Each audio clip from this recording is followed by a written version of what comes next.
Welcome back. My name is Aaron. My name is Colin. And this is the Sports Hive Show. Wow! Yeah. I like it. Yeah, I like that's it. good. Yeah, that was a good one. loud. Yep. It took me a minute to register. It's 10:45 at night. So I could tell. Dude, where do we start? Do we start with football, basketball, hockey? Where are we going? Let's talk basketball. Basketball. Eastern Conference Finals. Yes, the Knickerbockers have won 11 in a row, and they swept two of those teams in a row, that being the 76ers, and then the Cavs. They beat the Cavs by like 37. Which is insane. I heard something today that the Knicks close out games against the Hawks, the Sixers, and the Cavs all by 30-plus points. Yeah. That's insane. Well, yeah, what was it, the game against the Hawks? The closeout game was 51. Yeah.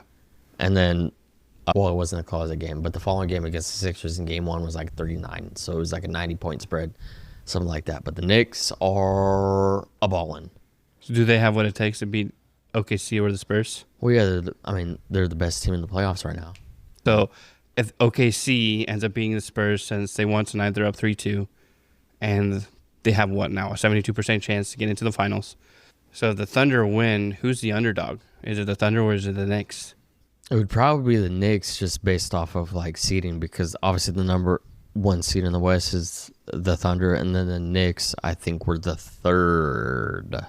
Yeah, because the Pistons were number one, Boston was number two. Yep, behind Boston and Detroit. Yeah. So that aspect, yeah, and record-wise, the Knicks would be the underdog the whole way. Maybe a little bit closer whenever they went back to New York. Yeah. But do they sweep? It better not be a sweep, just because, like, obviously I would enjoy it being a sweep in the Knicks' favor. Right. But you're in the finals. You're the best of top two teams, 30 teams. Yeah. So it shouldn't be a sweep in any regard. Like, the Cavs getting swept in the Eastern Conference Finals should not have happen. You should have just let it to, like, nobody would have expected that. Who's the worst team in the East? The Nets. Yeah. The Nets, who won like 18 games, something like that. They might as well have just represented the East. Right. On the other side versus the Knicks. So, like, if the Spurs lose, I'm 1,000% rooting for the Knicks. 100%. Yeah. But the Spurs tonight did not play well. They lost by like double digits. I think it was like 15, something like that. Wemby only shot 4 of 15. Jay had 32 points off of like 8 shots. Had 17 free throw attempts. Made 16 of them. Makes sense. Yep. Now they're back to San Antonio on Thursday. Do the Thunder win in San Antonio this next game? No. So I think it'll go to Game 7. So we'll see who can pull that out. And it also depends on who's officiating. Whether it's the guy we talked about last week that I can't remember his name, the head of all officials, or Tony Brothers or Scott Foster.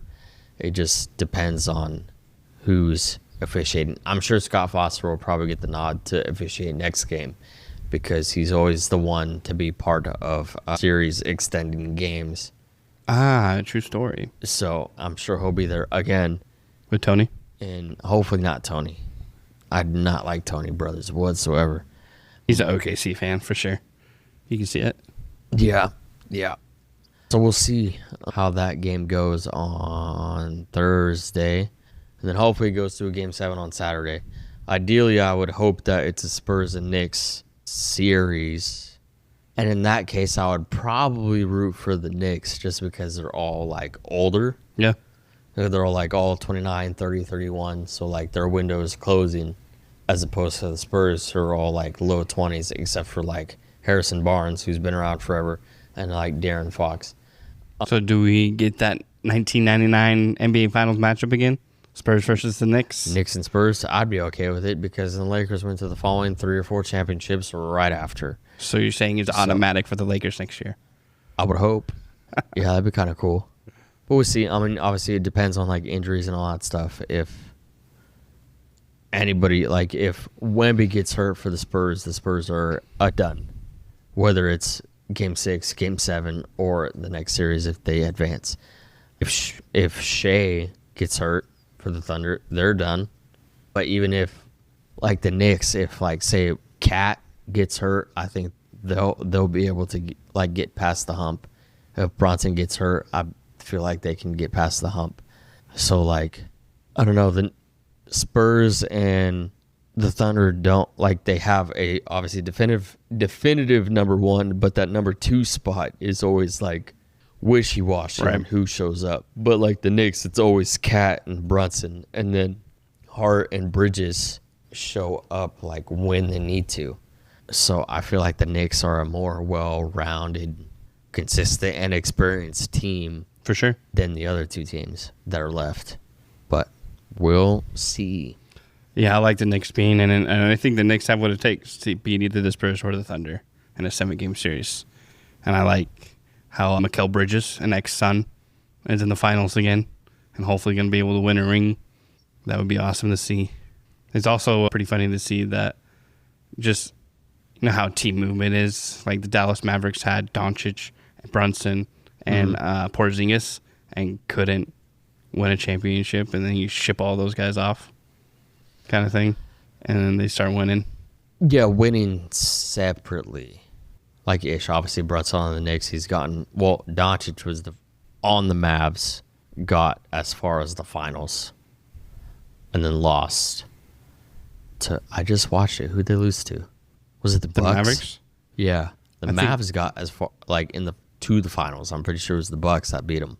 No, the Suns played the Bucks, and the Bucks beat the Suns. I think that series went 4-2 on the Bucks' favor back in 20... Celtics. So the 20. Mavericks let the Celtics get number 18 in 24. So I was working out in the woods at that time, so I didn't really, I don't count that one. So it's still 17-17, like Lakers, Celtics. Okay. You let them know that. Yeah. Go to Boston real quick, let them know. Oh, yeah, I'll let them know because they don't count number 17 for the Lakers anyway in the bubble. Nobody does. Yeah, which is crazy. But Brunson has a chance out of that Mavericks group to be the first one to get a ring. I mean, and I think they'll do it. What's really cool is Jalen Brunson, Mikal Bridges, and Hart were on that championship Villanova team. Yeah, together. Yeah, Hart only won 1, and then Bridges and Brunson won 2. Right. DiVincenzo was part of one of them, I believe. I think so. Where is he now? I can't remember. I can't remember where he's at. Timberwolves? I think you're right, because he was in the playoffs. I can't remember what playoff team he was a part of. Yes. But it's Minnesota. It was Minnesota because he tore his ACL, I think. Right. Something like that. And that was in the Spurs series, like in game 1 or game 2. Oh, yeah. I don't remember who they traded. Yeah. Because Julius Randle and DiVincenzo both went from the Knicks to the Timberwolves. But those were the boys, those 4. Yeah. And now DiVincenzo's not in the finals and he's hurt, sitting on the sideline, watching his boys probably win. I think they can do it. I hope. I think they can. I hope. I cannot stand a back-to-back championship for the Thunder. All right. Well, let's move on to what else? Football. Oh, yes. Josh Jacobs. Starting running back for the Packers. Josh Jacobs. Some news dropped today on what? What the heck happened? So he was arrested this morning and booked into Brown County Jail. I don't know where that's at, but on 5 charges: battery/domestic abuse, criminal damage to property / domestic abuse, disorderly conduct / domestic abuse, strangulation and suffocation, and intimidation of a victim. So what was your first thoughts when you read that? Very first thoughts and feelings. Obviously, he's your RB1. Well, yeah, he's top 7 or 8 running backs in the league when healthy. Well, I mean, he's going to get cut. If he doesn't get cut, I'd be surprised. Yeah. Because there's been other people to get cut from the teams for a lot less. For sure. Like Josh Gordon from the Browns, smoking weed. See you later. Yep. But, like, I don't get it. Like, the whole public eye is like on you. So like people are gonna know who you are, For sure. whether it's Josh Jacobs doing this or Tyreek Hill doing stuff, Ray Rice doing stuff, Hernandez doing stuff, OJ Simpson doing stuff. It's like you are a well-known professional athlete, so like I don't know why you feel the need. Like you can control your temper for like that time. Yeah. You know what I mean? Because you're throwing away your future because you can't like control yourself. And like obviously, I mean, other than those charges, nobody really knows what happened. And obviously, he's still on the Packers as of now, so I'm sure he'll be on the Packers until like further notice, until they find out like through like an investigation, like a hearing, and see if he's innocent. Because Diggs got proven innocent after he got cut Yeah. by the Patriots. So like Diggs is fine, at least in this scenario. So I feel like maybe the Packers could wait to see how the hearing goes with Jacobs to see if he is innocent or not, because they don't have many other options right now. Yeah, I think they're going to they're probably hunting down a plan B right now, I would assume. Because their plan B was Emmanuel Wilson, but now Emmanuel Wilson is no longer on the team. Right. And then Marshawn Lloyd, who we drafted like 2 to 3 years ago, he's been hurt like 90% of his NFL career. So, and I can't for the life of me remember if the Packers drafted a running back in the draft with their like 7 or 8 picks. Yeah, I don't remember. I don't know if they did or not. But besides the point, a draft pick in like third, fourth, fifth, sixth, seventh round is not going to be good enough to replace Josh Jacobs. So you need to go out and get an older, proven running back. Yeah. Whether it's, I texted you, Shannon and Dad, immediately, whether it's Joe Mixon or Nick Chubb, maybe Austin Eckler. Eckler has injury history, so does Chubb's. I mean, they all do. But, I mean, we'll see. Better than nothing. Try it out, and you're going to be using Love's arm like crazy. That's what's going to end up happening. Yeah, when the Packers won the Super Bowl, Rodgers was throwing the ball like 50-plus times like a game. So maybe it'll give Love a chance to actually like be able to take control, because Matt LaFleur does not let him take control of the game the whole time. Right. Because he's always like wishy-washy when it comes to like trying to involve the run or involve the pass. And like even if the pass is working, he'll want to involve the run, even if the run is getting like stumped. You know what I mean? Yeah. So he tends to like stray away sometimes from what is working. But if we don't get a running back, there's not going to be much of a choice other than to have Love air it out like 55 times a game. Put Micah Parsons in the backfield. Have him play double duty. Put anybody in the backfield. Anybody. Because right now I think there's only, not counting Jacobs, like 2 more running backs on the roster. So like, it's crazy. Like, what do NFL teams do? Like, you have no choice but to cut him. well, yeah, like I said, they're going to have to wait until like a hearing happens in like court and stuff, and to see if he's like proven innocent. Because there is a lot of time between now and like preseason week 1. Right. So you have the last couple days of May right now, and then June, and then July, most of August, and like all of August and part of September to figure out what you're gonna do with him, and if he's proven innocent. If he's proven innocent, you keep him. But then if there's like more drama and more things come out between now and the like beginning of the preseason, then you'd have to cut him. But then right now, I would also try to spend any amount of money you can on like a Joe Mixon or Nick Chubb, Austin Eckler, even Kareem Hunt. I looked up the list of running backs and I can't remember the rest of them. Najee Harris, I think, is a free agent from the Chargers. He's young too. Yeah. Najee. Yeah. Good at Alabama, not good in the pros. Just not good as a Charger. No, not good as a Steeler either. Yeah. I mean, you could always trade for one. You could trade for Kamara. You can't trade for Brees anymore. He signed an extension. You can't trade for HN. He signed an extension. I know you want, it's all we're talking about, James Conner being traded from the Cardinals, but the Packers would not take him because he's too old. Yeah, just an option. Too injury prone. Yeah, if they don't like any of the running backs in free agency. and trade for an old guy. He's on the chopping block. Yeah, I don't know if you would. In the Packers scenario, they don't really do like a lot. Like in whether it's trading or free agency. That's why like the biggest splashes that they've had like in free agency and trades that I can remember recently was obviously the Michael Parsons one last year. Yeah. And then when they got Jimmy Graham from the Saints, like back in like 2018, 2017. Yeah. Something like that. But then we also cut Jordy Nelson right after. So then we're like, so it didn't matter. So I feel like they're going to have to ride with Jacobs until proven like more guilty. And then once he is, then they'll cut him. But then after that, I don't know what they're going to do. Because they have Chris Brooks and then Marshawn Lloyd. I think those are the two running backs that they have behind Jacobs. They don't have Emmanuel Wilson anymore. I think he went to the Dolphins with Malik Willis, I'm pretty sure, as a backup to Achane. If I could be completely losing my mind right now on where he went.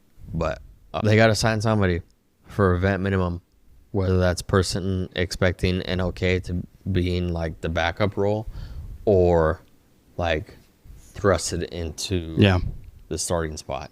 Which you might have to just see what the kid's got. Well, yeah. So we'll see. I don't understand why athletes like that, they have the fame, they have the money, they got everything, and then they go and do something stupid like that. Like you can't hold your emotions. You got to start hitting people. Well, yeah, that's what they do for, a living, like as in like the hitting people part. So they can't necessarily control it. We're not saying it's a good thing or an okay thing, but like the NBA, you don't really see that. MLB, you don't really see that. Even hockey, who are consistently hitting people, you don't really see that. Obviously, golf, you don't see that. You just see drinking and driving if you're Tiger Woods. But like football is always the consistent like domestic abuse allegations all the time, or like any violent charges. There's always something that pops up in the NFL with domestic abuse, and I don't understand it. Like, and they're like usually all studs, like at their position. Like I say, Kareem Hunt, Ray Rice, Hernandez, Simpson, Tyreek Hill, Josh Jacobs now, Rashee Rice, and then CeeDee Lamb also went through domestic abuse kind of stuff.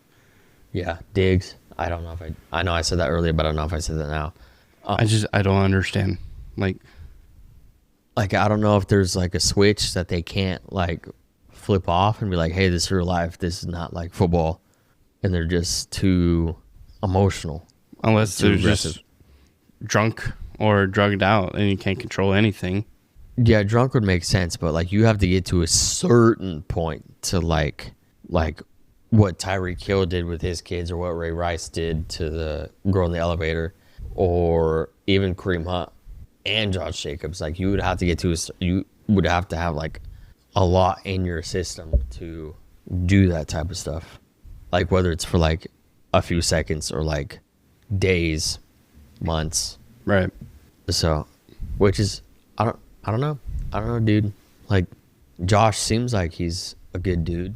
So like I don't know what everybody seems like a good dude on the field or when they're doing interviews for sports, and then what kind of person are they off the field? I feel like sometimes people, especially athletes, portray themselves completely different when their camera's right there and they're actually playing the sport versus at home. Not all of them, obviously. Like legit, most of them are good dudes. What you see on the field is what you get off the field, and more off the field, like good things. But yeah, I mean, with Josh's scenario, I mean, like he was a good kid in college, a good kid on the Raiders, good kid on the Packers for the last 2 to 3 years that we've had him. So he's been in the league for like 7-ish years now, and he's like my age. He's like 28, and like he's never really had issues before. So I don't know why out of something nowhere. Cracked. Must have been too much pressure. I don't know. There's no excuses for any of that kind of crap. No. In life at all. So, in my opinion, I hope he gets the boot and doesn't play again. If everything is true. Yeah. Because I know there are some fake allegations out there and things like that. But if there is video footage, then he's burnt. Yeah. If there's not, as in like Stephon Diggs' case, and obviously that came out that the girl was like lying and stuff. Right. Then in that scenario, Jacobs would be fine. But if there's video footage like a Ray Rice or a Kareem Hunt. Gone. He's never burnt. playing in the league again. He probably will after like a season or two, and he'll get signed somewhere else because that's the way the NFL is. To the Cowboys or to the Raiders. Or the Browns. Or the Browns, yep. Or the Chiefs. But, yeah. That crap's stupid. I don't like it. Yeah, no, the Packers are usually not part of any drama whatsoever. So it's kind of surprising that any Packers player is in this kind of scenario. And it drops the morale of the team down, especially in the running back room. Like, you look up to somebody like Josh Jacobs now, who's technically a vet. Yeah. But now he does this, and now, like, okay, the morale of the locker room is down because, I mean, he is a legit star on the team. So that doesn't help going into OTAs and preseason and stuff like that when you're trying to win a ship, which the Packers can. They got the pieces to. If everybody's healthy, yeah. Yeah. And not dumb. But I guess we'll see as time goes by what happens with Josh Jacobs and the Packers. Mm-hmm. Vegas Golden Knights. I know we don't talk about hockey a lot because I don't know too much about the sport. But I did want to highlight them. They made it to the Stanley Cup Finals again. For the third time.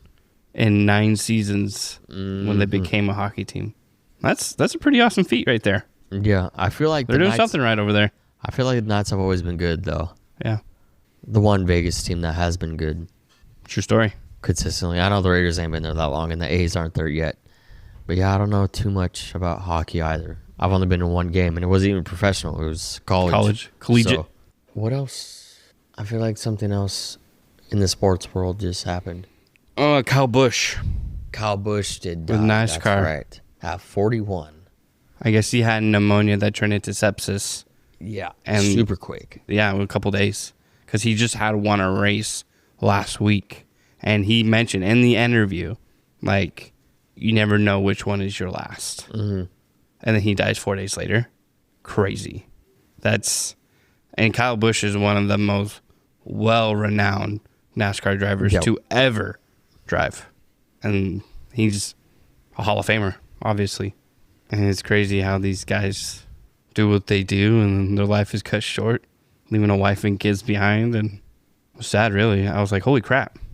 Well, the guy's young. He's 41 years old. Yeah, was that like the third death in the sports world of like younger people in the last like week and a half or so? Yeah. Because there was the, who was it? Brandon Clark on the Grizzlies. Yes. He was 29. Yeah. He OD'd. Then I think his first name was Jason, last name Collins. Played on the Nets and some other teams. I guess first openly gay person for the NBA. That's right. He died, I don't know of what, and I think he was in low 40s as well. It's crazy. And those two were on the same day, and then Bush was like 2 or 3 days ago. Right. I think they came out on Saturday. Yeah, I think it was Saturday. Or Friday, one of the two. Which is insane. Huh. Life is precious. Mm-hmm. But also, my Diamondbacks, 6 games above 500. They have given me hope, as they always do. I'm just waiting for all the goodness to die. Dissipate. Because that's the way it works. Because at the beginning of the year, our starting pitching was okay. And then there was a span that it was just horrendous. And then they're all pitching into the 6th, 7th inning right now. And they're all doing well. So when pitching does well, and then you get your star player back into his groove, and Ketel Marte, he just, every single time it goes up, bam, bam. And they've won 9 out of their last 10. Mm-hmm. They've lost only 4 games in the month of May, I believe. Mm-hmm. We're 30-24. And yeah, I'm loving watching baseball right now. We have Troy, who just came up from AAA, killing it defensively and hitting the ball. Rookie. We have Walschmidt, who's also our top prospect that came out from AAA, killing it. Fernandez, also from AAA this year, who's a utility player, could play pretty much any position, and hitting it. He's killing it. So we have our young core group that we've called up from the minors that are producing. And then our OGs are also starting to produce again.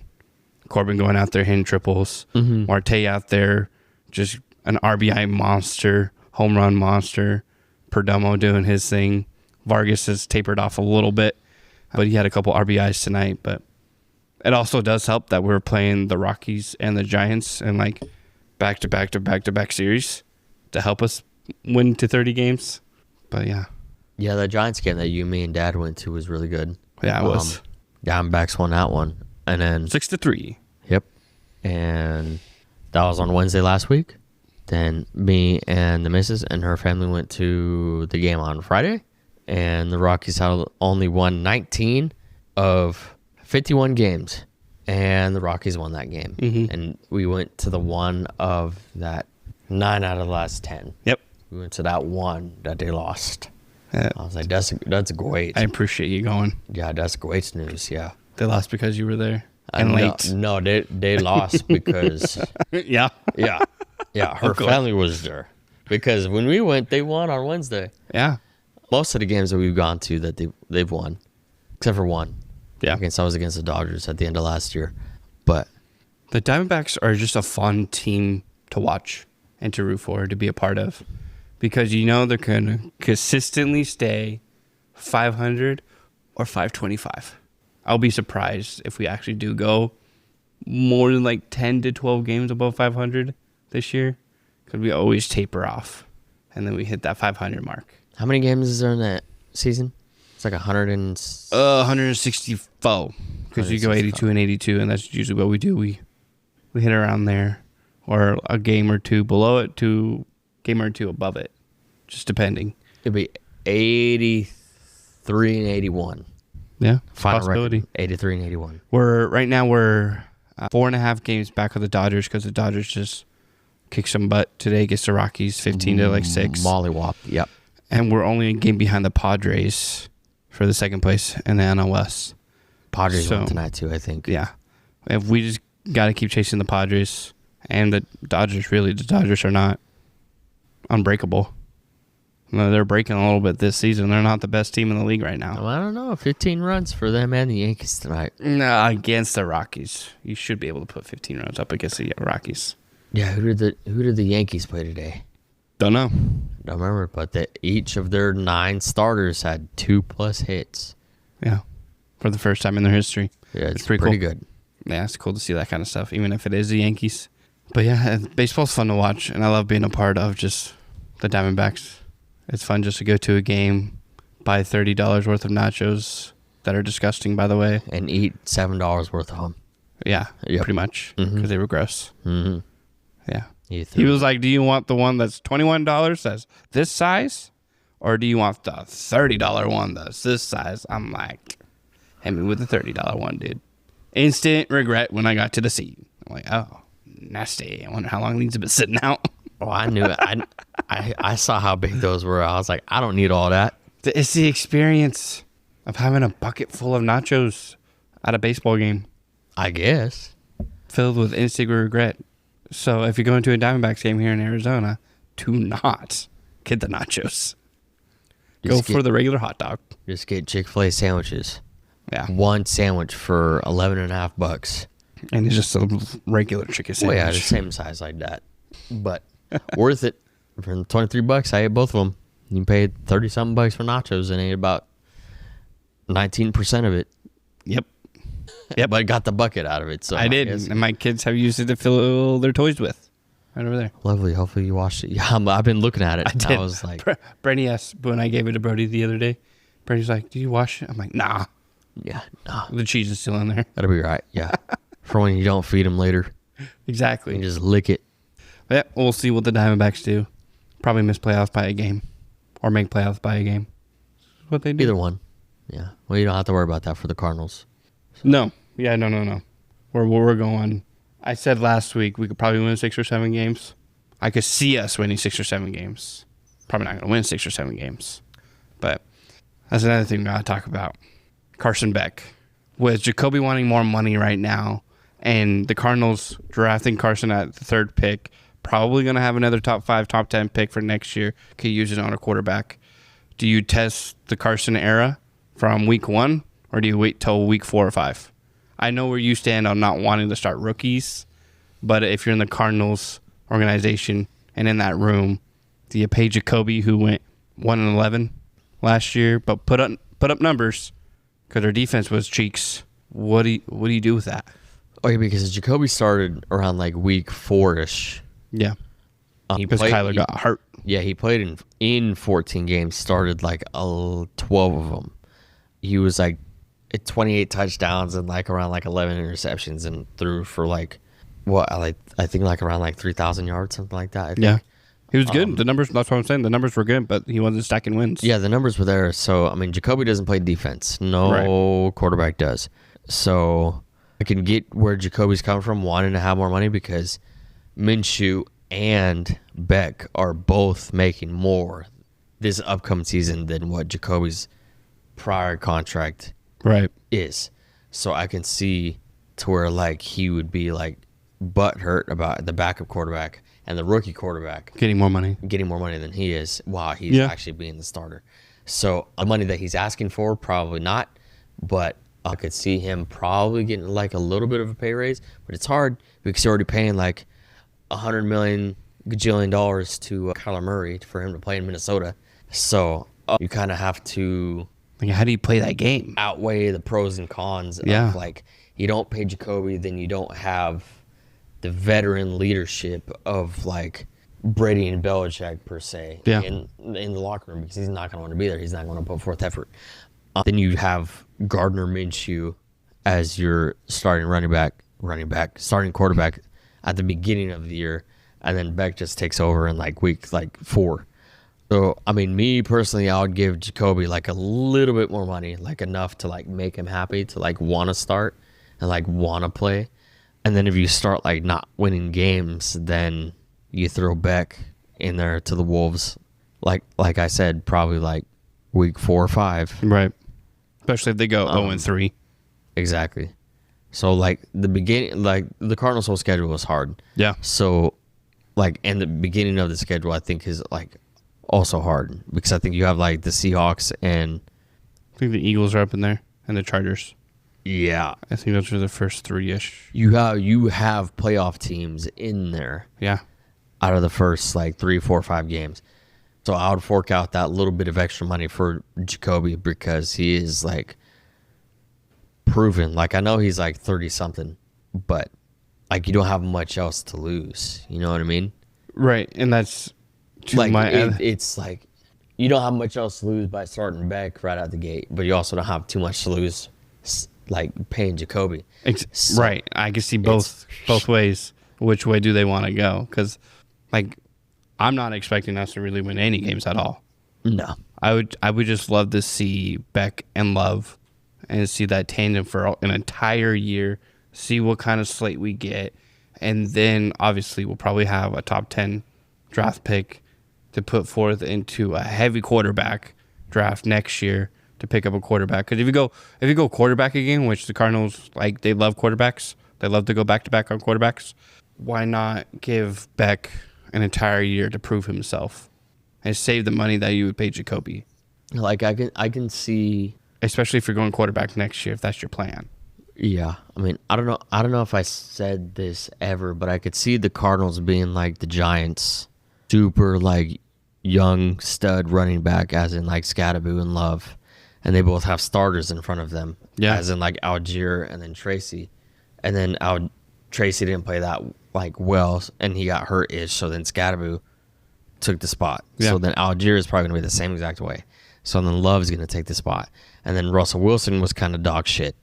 And then you had Jameis, who like played well in the games that Jameis did play, but then obviously you're gonna have Jackson Dart start. So then, and they still got picks number 5 and 10 in this year's draft. That's true. So you still had that young up and coming quarterback running back duo, and you still got 2 top 10 picks. So then the Cardinals could probably do the same type of dealio. New coach, obviously new running back, new quarterback, still have good key players as in like Harrison, Wilson, McBride. Right. So like you can still get a feeler out for Beck come like week 5-ish, and then Love will probably start eventually around the same time. I would be surprised if Love is not named RB1 after preseason. very surprised if Algier takes RB1 spot. I feel like Algier is probably going to start week 1 because you're not going to sign him for like a 2-year deal for whatever you signed him for. It wasn't a lot. No reason. I know it wasn't a lot, It but was you're like still bringing in 15 to 20 million, I think, for 2 years. Yeah, it's still pretty good for a proven backup Right. to Bijan. But then you give in Love like $55 million right out the gate for being the number 3 pick. Like, I mean, same with like the Giants. I think had just paid like Tracy, and Right. then drafted Scat, and then obviously Scat's gonna have that starting job from like here on out. yeah, maybe it just takes 4 games of Jacoby and Algier. Just say, just kidding, we're going to go Beck and Love. Well, yeah, obviously Beck and Love are probably gonna be the QB2 and then RB2, just interchangeable. So I mean, we'll see. I feel like the latest that you'll see a lineup of like Beck, Love, Harrison, Wilson, and McBride is probably like week 5. It's probably like the latest you'll see that lineup. That way you give Jacoby his money and give him opportunity at least to show what he's made of for that money. And then he goes 0-3, 0-4. Then you're like, all right, dude, we gave you your shot. Mm-hmm. We're going to start the Young Bucks now. Yeah, week 4, week 5 is usually that little cushion. Yeah, I guess that's what Because the Giants did with Wilson. Like, yep. I said it around bye. this time in like around in August or September when we first started that. Like I went through like the cycle of like how long Wilson would play, and then if he was dog shit, and then how long like Winston would play, and then how long we were gonna give Dart to play. And I was relatively spot on. So hopefully I'm spot on with this, that he'll end up starting in place of Jacoby or Minshew, whoever it is, and then Algier and Connor. Yeah, I am excited to backseat see to, what the Cardinals do this year, though. Let's see. Because I know we got an up-and-coming team, and hopefully they don't implode. But Yeah. all right, well, is there anything else in the sports world we need to talk about before we wrap it up on this week's episode? Not that I could think of. So we got the Western Conference Finals still playing. 3-2 in the Thunder's favor. We'll see if they can close it out or if it's going to go to a Game 7. Meantime, the Knicks are just twirling their fingers, see who they're playing, getting all rusty back there in New York. Are you going to go to the Garden for $240,000 seats? What if I could? Yeah, I know you would. I know Timothy Chalamet is like, cha-ching, cha-ching, cha-ching, going to all the games. That boy living the dream right now. Oh, he sure is. Hey, dating Kylie Jenner. His team's won 11 games in a row. Going to the NBA Finals. Not bad looking. He's young. Finals in the Garden. Oh, in yeah. New York. Like, yeah. He's having fun. Yeah. No, that New York City will turn into Gotham City if the Knicks win the championship. Yeah, 100%. Yeah. I would not want to be there. Nope. Not at all. No. Not at all. Game 1 of the finals, I think, should start by the time regardless whether it's Game 6 ends or Game 7 ends, by the time we record again next week. Cool. So, all right. Well, thank you, as always, for tuning in to this week's episode of the Sports Hive Show. If you guys could go ahead and tell your friends and family about us, we are on Apple Podcasts, Spotify, and YouTube if you want to see our handsome faces. If not, I do not blame you. You can listen to our pretty voices at least. But until next time. yippee.